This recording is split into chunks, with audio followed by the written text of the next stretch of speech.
Okay, we're now live. Just give me one second so I can share this, and then we will start with introductions.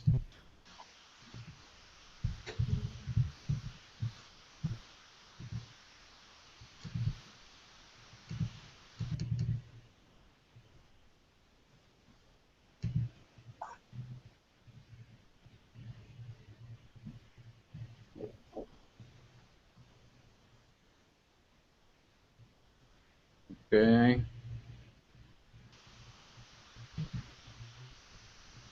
Okay, ready.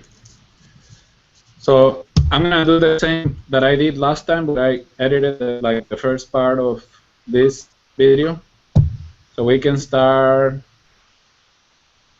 now. So welcome everyone to the second Latinas Entrepreneurs in America. My name is Taide Aburto. I'm one of the founders of the Hispanic Chamber of E-Commerce. I'm like super excited to be sharing this second show with such a great group of Latinas emprendedoras in America. And I want to welcome Sonia, Monica, and Romy. And well, first of all, I want to remind you that these three fine ladies are part of the advisory board. So I'm really excited about this show because Romy is going to be sharing with all of us very important legal tips that we need to keep in mind when we are in business and when we are about to open our business.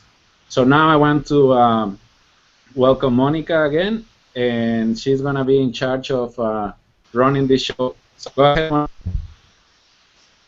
Good afternoon, good evening, depending where you are. My name is Monica Borbe. I'm very excited to be the host of the show. And today is going to be a really important one because we're going to talk about some tips, some legal tips for entrepreneurs, especially for Latina women. And what better person than Romy Jurado to talk to us about this? I would like to introduce her to everybody. Romy Jurado is one of the founders of Jurado and Farshans PL, a business, real estate, and immigration law firm. And she focuses her practice on business law, including corporate and transactional matters, with an emphasis on corporate formation, stock and asset sales, contract drafting, and business immigration. Romy is originally from Peru, and she moved to the United States with the dream of becoming an attorney and an entrepreneur. Romy is actively involved in the community through her work as a SCORE certified mentor and speaking at conferences to entrepreneurs and small business owners. So Romy, welcome. I wanted to take a moment for you to tell us a little bit about how was that to move here from Peru and be part of becoming an entrepreneur? It was a great experience. It has been a fantastic experience. Coming here and having my parents kind of start from zero along with me has taught me, that you need to be resilient. You need to be strong, and the United States have wonderful opportunities to offer. The doors are open. You just have to knock on them and make them happen. So did you always thought that you wanted to, when you were little, you wanted to be an attorney? Was that like your big dream? Yes, because I was raised with my grandparents, and my grandfather was a judge in Peru. So ever since I was little, he brainwashed me that I needed to be an attorney. So when I came here, even though I didn't speak English, I knew that I had to learn really fast because that was my goal. And now I did, and I'm very happy. So I also want to take a moment before we keep going, and because we have somebody very special on this call, Sonia Faraza, please. Also, I wanted to take a minute to introduce yourself because you're my co-host, and we're going to go ahead and continue this conversation. So go ahead, Sonia.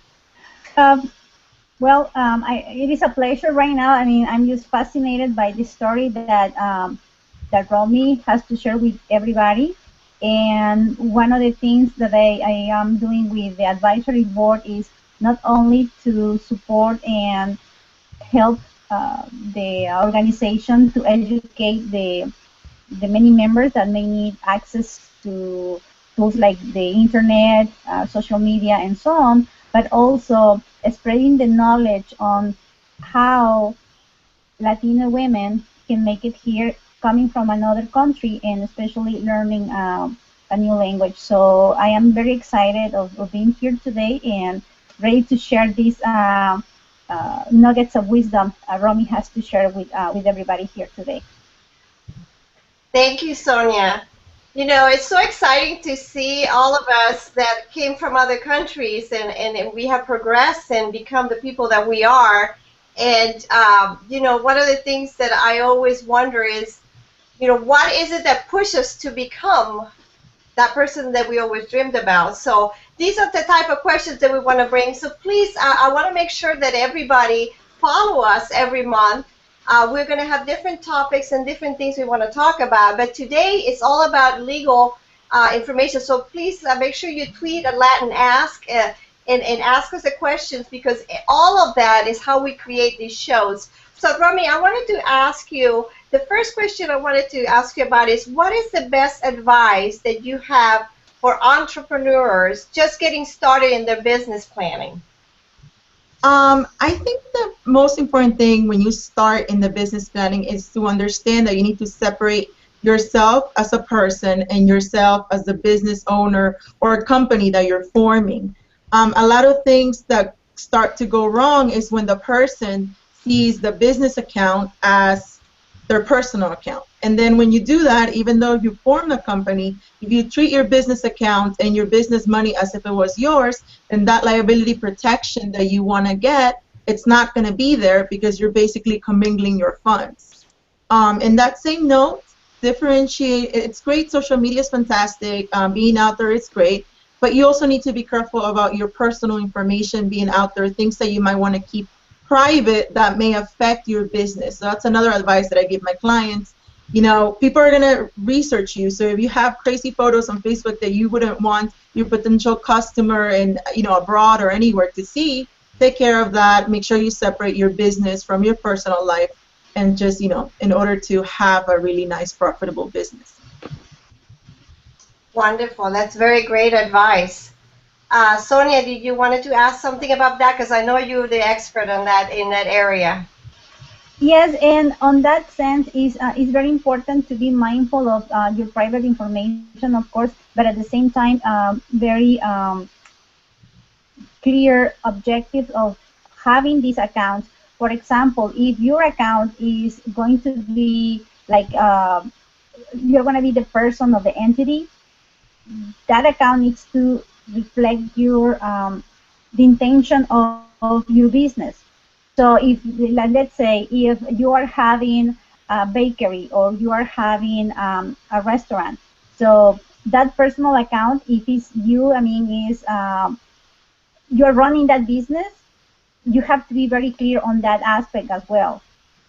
Does it make sense? So if you are tweeting and posting things in Facebook that has nothing to do with the restaurant, but yet you are advocating for your business, it is a very fine line. You need to be very mindful of what you post there. So you need to be always, people is always looking at you and people is always watching what you do. You might not think when you are posting something on Facebook, but yes, people pay attention to that.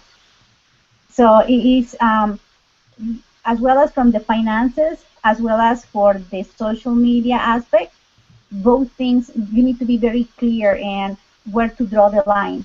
And there might be some overlap, but at the same time, I mean, it is the at the end, the people is gonna notice if you are genuine or not when you're communicating with them in these channels. That's very true. Yeah. Monica, I have a quick question for Romy before you Go move to the ahead, next Mike. question. Um, I have always hear from people that are just starting their business, Romy, that they don't want to invest in legal advice or hire an attorney, to put together their agreements and stuff. And they have this misconception that is very expensive. That law attorneys are super expensive to hire. And so what I would like you to share is the implications of not setting up your legal structure correctly from the get-go. because I'm pretty sure that you have seen a lot of crazy stories in your career from people that didn't invest, the initial investment in hiring a lawyer, and then they are being sued over thousands and thousands of dollars because they made mistakes in that regard.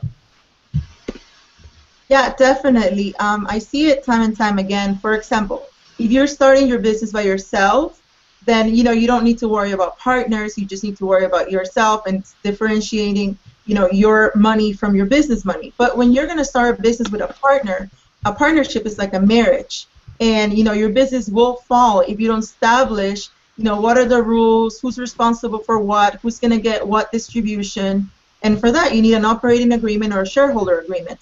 If you don't have that, then it's going to end up in litigation. It's going to cost you a lot of money. It's going to be public because litigation is public, and your business is going to suffer. So definitely, if you're going to have a partner, have an operating agreement, have a shareholder agreement, delineate what your relationship is in terms of the business. The other thing that I see a lot is people trying to hire employees and then saying that they're really independent contractors, and they get into problems with the IRS. That's something you don't want to mess with. So at the beginning, you have to know who's your employee, who's your independent contractor, and if they really are your independent contractor, then have an agreement with them. Have something that backs up that they are just your independent contractor. You're not withholding taxes for them, and that way, you're not going to be subject to an IRS, audit. I mean, you're still maybe audited, but at least you have something to back it up. Another thing that I see a lot is agreements with your clients.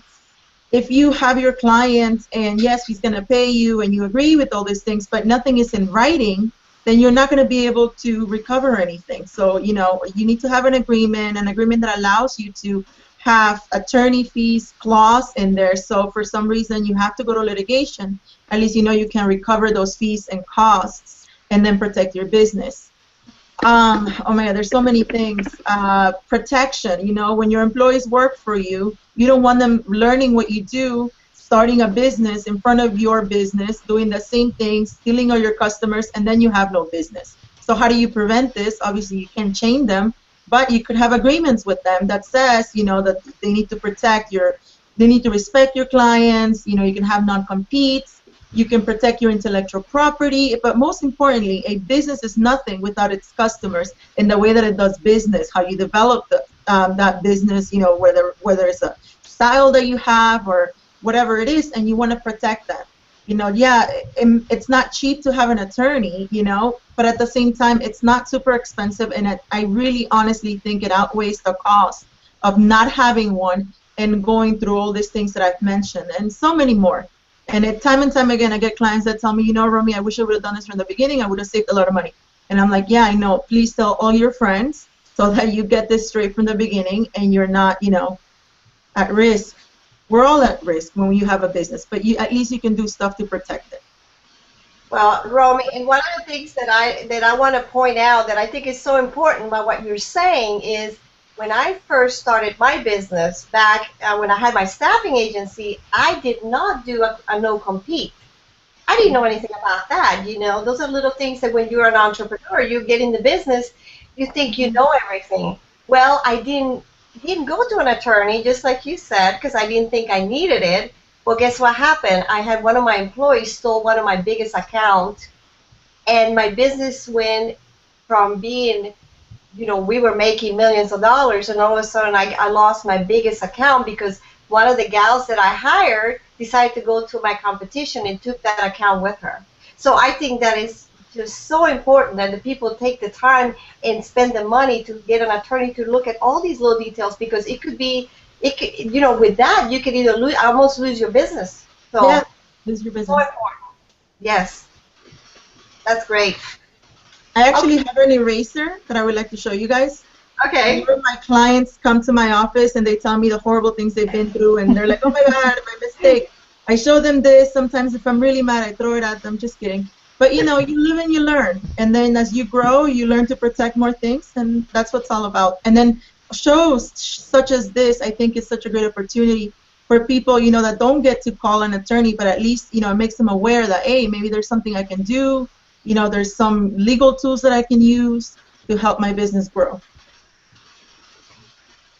Yeah, that's why we're doing this, because like I said, I wish that I would have known this back then, and things could have gone so differently, believe me. And now anytime I do any type of business, I want to make sure that attorney looks at everything. So great point there. Heide, anything else that you wanted to ask? No, I think you're getting really valuable information from Romy already. Yes, I'm making the same for me. I'm making notes and I'm trying to tweet everything because it is so important. And I think that is part of the, I don't know if it's the Latino culture or it is something that we never think on the legal advice. So, and I think that maybe because on the in the Latino culture, we are more prone to um, start business based on relationships, and we never think that it will go wrong, right? So when you come here to the U.S., it's totally different perspectives and totally different culture. I mean, culturally, and we don't give a second thought. We think that it would be as we conducted business or as we used to do things back in our country of origin, right? Especially when you are having this family-owned business. So it is so important, and believe me, Rami, right now I'm trying to make notes and paying attention and tweeting at the same time. So very valuable information for everyone to have in mind if we are planning on starting a business, especially partnerships. Yeah, definitely. I think the Latino culture, and I've seen this in my practice, is we're very reactive. And I'm trying to convince people to be more proactive. A lot of people see lawyers and they think of litigation and the fighting, but you need to see, I mean, people should see lawyers before the fighting starts, you know, more like as an advisor and like somebody that's going to work with you and think of what can possibly go wrong and then help you not necessarily prevent it if you can, but at least, you know, help you build a cushion so that when something like that does happen, you're not left out in the cold. So definitely people should be more proactive instead of, you know, reactive. That helps business. Romy, I have a quick question for you. Assuming that I'm an entrepreneur and I'm planning to start my business right now, what advice would you give me to find the right attorney for my startup? Because I know that a lot of businesses have made mistakes hiring the wrong attorney. So what advice would you give someone that is just about to start their business on how they can go through the process of selecting the right attorney for their needs? I really think that it's very important that you speak to the attorney, if meet in person if you can. If you're you know in another country or in another city, then meet them through Skype and feel comfortable. You know, it's a relationship that you're starting, and you want your attorney to be somebody that you feel you can call when you need them, and that you're not scared to talk to them. Because at the end of the day, if you don't have a good relationship with them, then regardless of how much that attorney knows, it's never going to help your business because you're never going to learn from the attorney as much as you could if you had a good relationship with them. So it's like a friendship, I see it. You know, in business law, the more money my clients make, the more they need me, and the more money, you know, I make. I'm not saying that's necessarily the number one thing, but you do need to have a good relationship with your attorney. You know, you want somebody that's going to want you to grow, invest the time, and help you and be a connector for you, you know. The way I choose my relationships, whether it be for partnerships or whatever it is, I feel like I think, would I want this person to go to my house and have dinner with me and play with my cats? If the answer is yes, then I will start a relationship, even for business. If the answer is no, this person's kind of weird, I just don't feel the vibe, it's just not there, then no, don't force it. There's so many attorneys out there, so many good ones too. You just have to find the one that works for you and your business. Thank you. So, Romy, I wanted to ask you this question. So, why would anybody want to hire you? What is so special about you? I think it's my passion and my energy and the fact that I truly, honestly love what I do. In my firm, I'm the business lawyer and I do business immigration, and that's all I do. And I try to learn, and I'm really obsessed with social media and learning. So I'm not only focusing on the law aspect, but also has to work business-wise, you know. And being a small business myself, I think I can really relate to all my clients because whatever they're experiencing, I'm experiencing as well, and then we can work together. Yeah, other than that, I'm a happy person, and I like to make people around me happy and help them protect their business. And obviously you're bilingual. I'm Oh, yeah, assuming, yes. So that would be a great thing. fully Yes. bilingual. You can write in Spanish.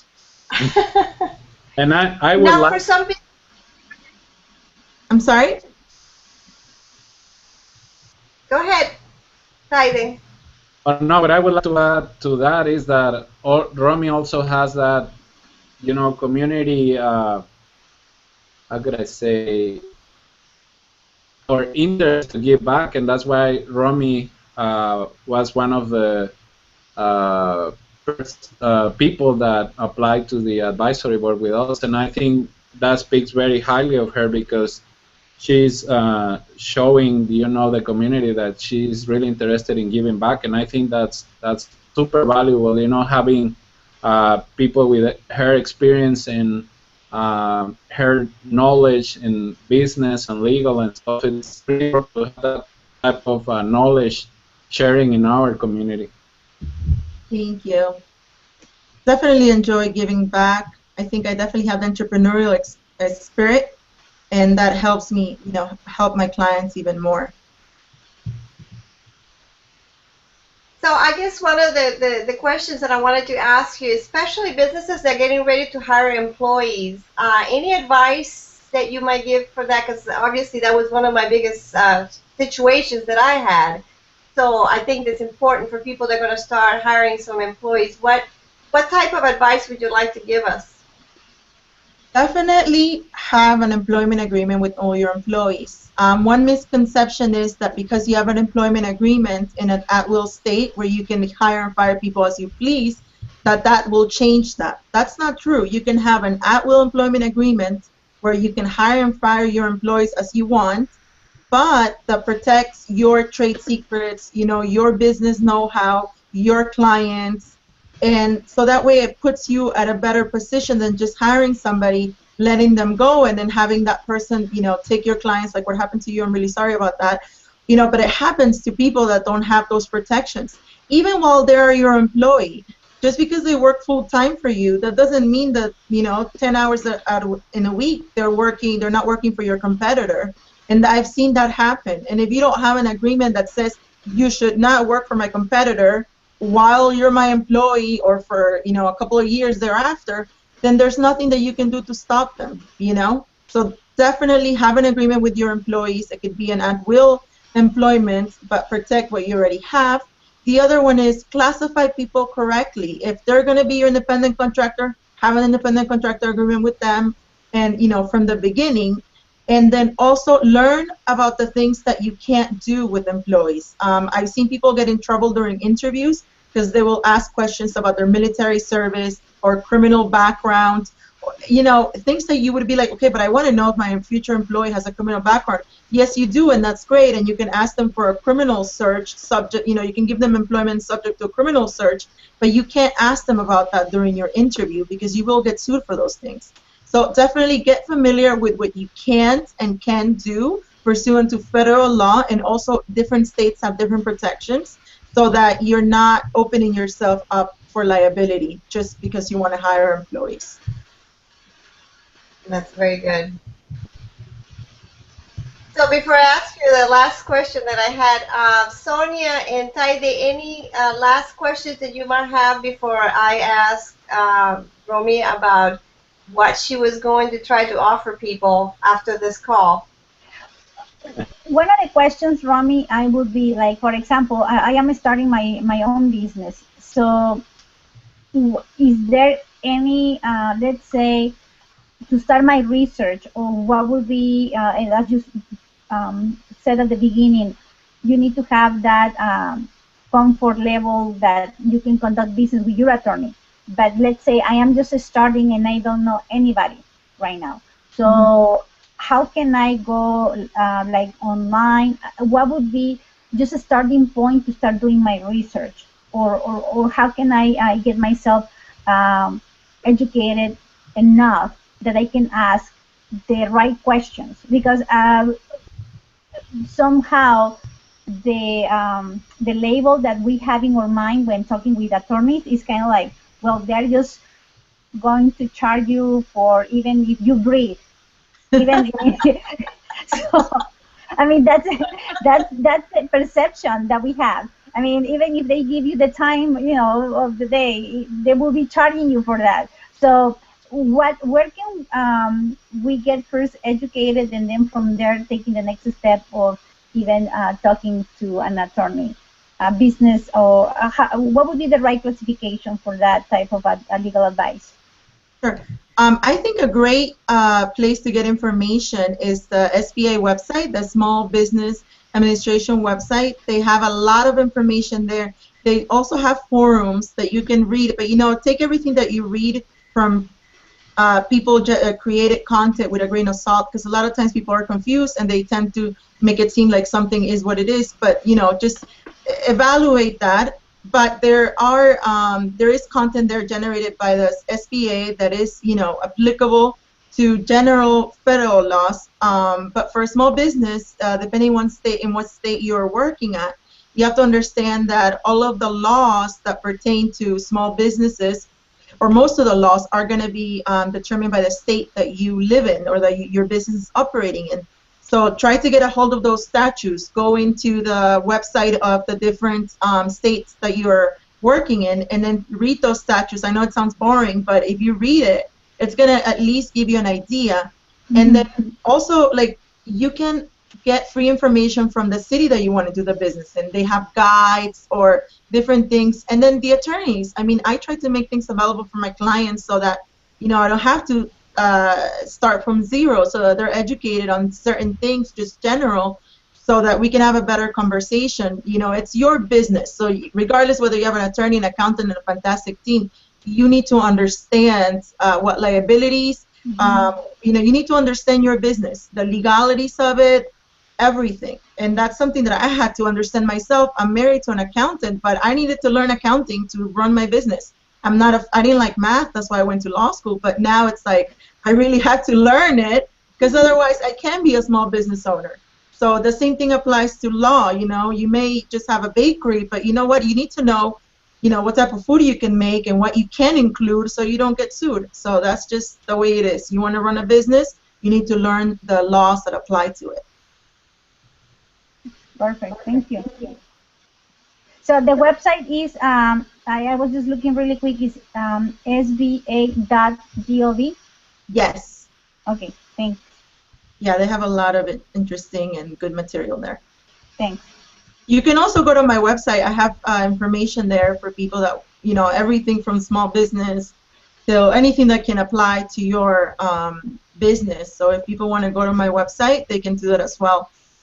So what is your website again? It's www.jflawfirm.com. So it's www.j as in my last name, Jurado, F as in Farsian, lawfirm.com. Okay, so we have it right here. We're going to be putting that too. Yeah, and make sure we're going to put it on the Hispanic Chamber of E-commerce page as well, so people can go directly to your site and do that. Taide, any final words from Taide? I have a question, Romy, that we got.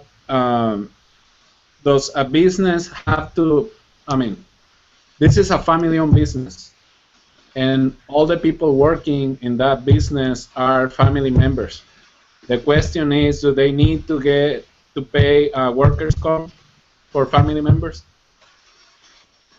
Yes, any employee. The way it works in Florida is if you have more than 4 employees, you need to have workers' comp. If 2 of the employees are the owners of the business, you can exempt those 2 employees because they're also owners. But it will depend, on the specific laws that will apply to that business. One thing that I do want to say about family-owned businesses, I think people should have an operating agreement and a shareholder agreement when they are dealing with partners, just people that they work with. I think it's mandatory when you have family involved. You have to have rules. You have to have guidelines to follow. And, and also think about what's going to happen when the mom and dad are not there anymore. Who's going to run the business, and how are they going to run the business? They need to think about these things as well. So in a family-owned business, just because everybody's related, you have to have guidelines and rules to follow if you want to be successful and avoid expensive litigation. Perfect. Thank you. So, Robbie, I wanted to ask you any final conclusion remarks that you would like to share with us before we finish here today. Anything that you want, you and I talked about uh, the possibility of doing some things with our audience. Do you want to share that? Sure. Well, basically, I would like to offer our audience here today a strategy session with me, and I would love to involve you too, Monica. Maybe we can do like a joint strategy session, like business law, but then you also need to know business know-how, and you're perfect at helping people with that. So maybe we can work out something like that for our audience. Love it. I think that would be fantastic. Yeah. So exactly how would you like to do that? Because we got to be pretty specific. Of course, we're going to go ahead and make sure everybody knows how it's going to work. How would you like to do that? They could send me an email or send, I guess, Taide an email with their questions, and then from there, maybe we can pick some people to, or I don't know, to give them this strategy session. I'm open to ideas. Okay. Perfect. How's that sound for you guys, Taide and Sonia? You think that would be a great thing? Absolutely. Yeah. Yeah. Well, as we this whole program is all about inspiring, motivating Latina entrepreneurs. So, I think this part is so important. So if you have questions and if there's a way that we can help, please send those questions, because this is how we can create more and more programs for this. So we'd love to get your tweets, and of course Sonia is pretty much runs that part. So Sonia, would you please give us all the hashtags and all the wonderful things that we need to do so we can get everybody involved in this program? Absolutely. So we will the official hashtag for this program is hashtag Latin Ask, LATINASK. So please follow that conversation as we do, like in the past program, posted the video as well as some of the key highlights from today, which today we had great insights from you, Romy, and we will be trying to get some key points from here and sharing that with the audience that follows that hashtag. Fantastic.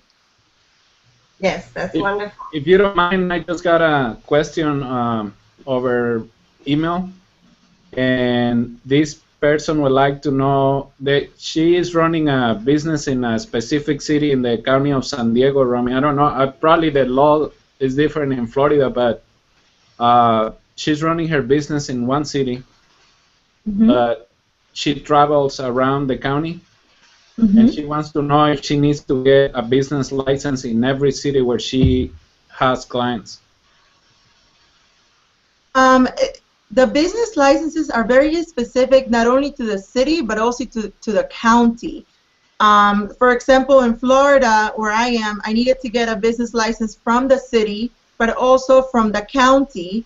And even though I do business all over Florida, I only needed to get the license for my official office, to be able to say this is my registered business address. So if she's over there, it depends where her registered business address is, where she would need to get that license. And definitely find out with the county and the city, because they both will give you different licenses, and you want to be compliant with whatever requirements you need to be. Okay, perfect. Thank you. Well, I think we got just some phenomenal information, and I'm sure people are going to have a lot of questions. And so please, we're looking forward to get those questions. We'll send them to you, Romy, and then we can create some kind of a way for them to call. And if you want me to be part of that, I would love that, and help out any way we can. So Heidi, I'll let you close if you like. Thank you, Monica. Romy, I don't know if you would like to share your Twitter handle Sure. for people to ask you questions directly in case they have more. Sure. My Twitter handle is Romy, Romy, with my last name, Jurado, Jurado. So that's Romy, Jurado, Jurado. And also, I just maybe had an idea, something that can be done with the Hispanic, with our chamber, is maybe we could have a section where people can submit questions, whether they can be legal questions, business questions, social media. Since we have like really fantastic members of the chamber, maybe we could address those if maybe there was a section for it. Just an idea to throw out there. I would love to answer legal questions, and that could be the medium for it. And I'm glad that you mentioned it because right now we are working on kind of like a forum module that we're going to be adding to the website, and that's going to allow our members and also entrepreneurs that are planning to start their business to connect with professionals like yourself. So hopefully we will have that up and running before the end of the year, and I'm sure that you guys are going to love that new feature on our website. Before we go, Sonia, would you like to add something else? No, I think that pretty much you guys cover everything, and I'm already thinking in ways that we can continue the conversation, especially with the excellent information that Romy provided and with the things that we already discussed earlier. So thank you very much, Romy. I'm excited that you are with us and that you're part of the advisory board here with the Hispanic Chamber of E-Commerce. Thank you all. This has really been fantastic, and I want to be involved and help whoever I can help, in Spanish too. So if you guys think of doing some forums in Spanish, that that will work for me as well.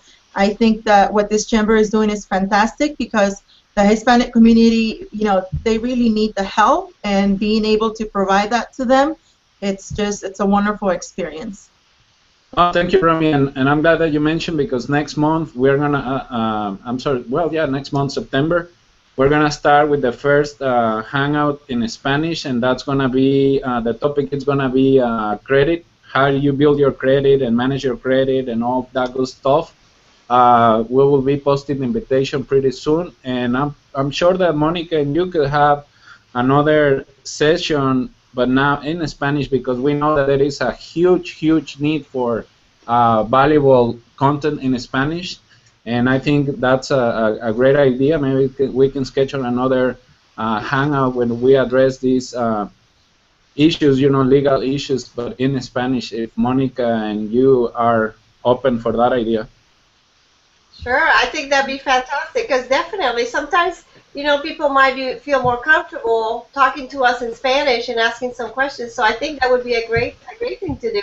Maybe every other time we can do it in English and then in Spanish since we're all bilingual. Yeah.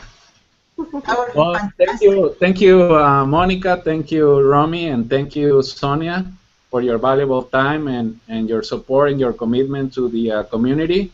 We're going to be announcing the next Latinas Entrepreneurs in America topic for September in the next few days. And if you have any questions, please feel free to contact Monica, Romy, or Sonia with anything that you need, because we are here to help you guys out. This is a team. This is a network of entrepreneurs and people interested in taking our businesses to the next level. So please reach out to us, and I want to thank you very much for your time and look forward to connecting with you. Thank you. Thank you. ¡Viva las Latinas! Arriba. Nos vemos. Bye. Que tengan buena noche. Chao. Bye. Buenas noches. Bye.